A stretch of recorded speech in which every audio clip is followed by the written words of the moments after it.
धीरे धीरे छटने लगी थी और आसमान में काले बादल घिरने लगे थे।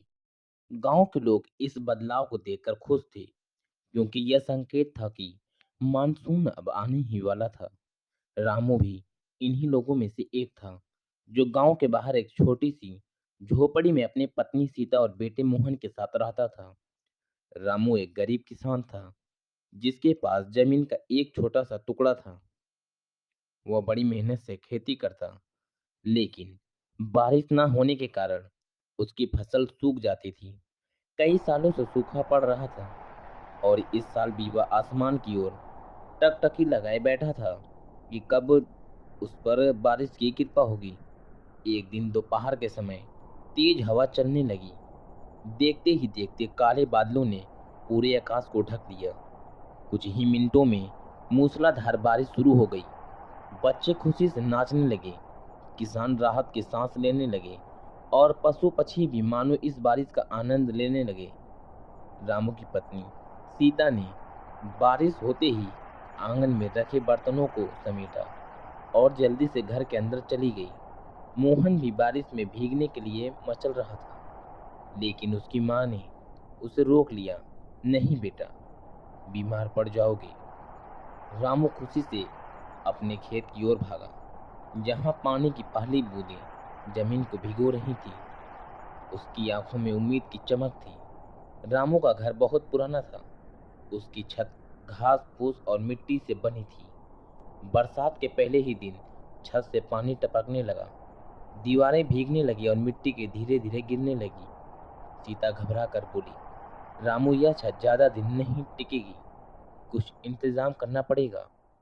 रामू ने चिंता भरी निगाहों से अपने घर को देखा।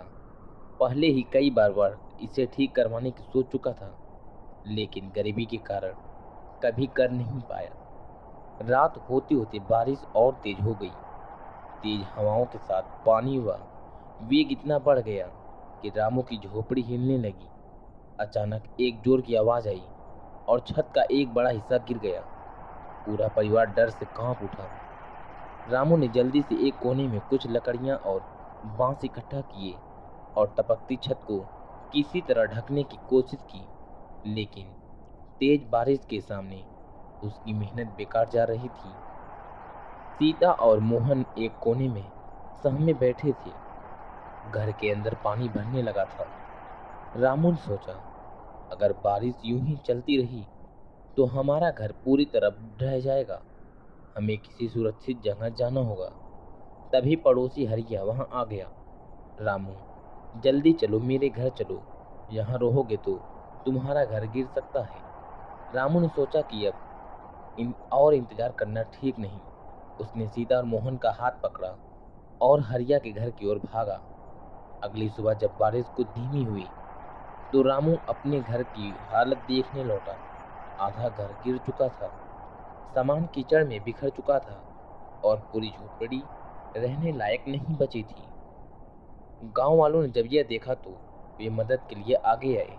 रामू, चिंता मत कर, हम सब मिलकर तुम्हारा घर फिर से बनाएंगे, हरिया ने कहा। गांव के लोगों ने चंदा इकट्ठा किया। कुछ ने लकड़ियां दी, कुछ ने मिट्टी और घास फूस लगा दिया। धीरे धीरे सब मिलकर रामू का घर बनाने लगे। बारिश के बावजूद उनकी मेहनत जारी रही। कुछ ही दिनों में रामू का घर पहले से भी मजबूत बन गया और इस बार उसने पक्की छत ढलवाई, ताकि अगली बारिश में फिर से वही समस्या न हो। जब घर बनकर तैयार हुआ तो रामू की आंखों में खुशी के आंसू थे। अब रामू और उसका परिवार खुशी खुशी अपने नए घर में रहने लगा। बारिश की हर बूंद अब डर नहीं बल्कि खुशी लाती थी। यह गांव के लोगों की एकता और मदद का नतीजा था कि रामू का टूटा फूटा घर फिर से खड़ा हो गया।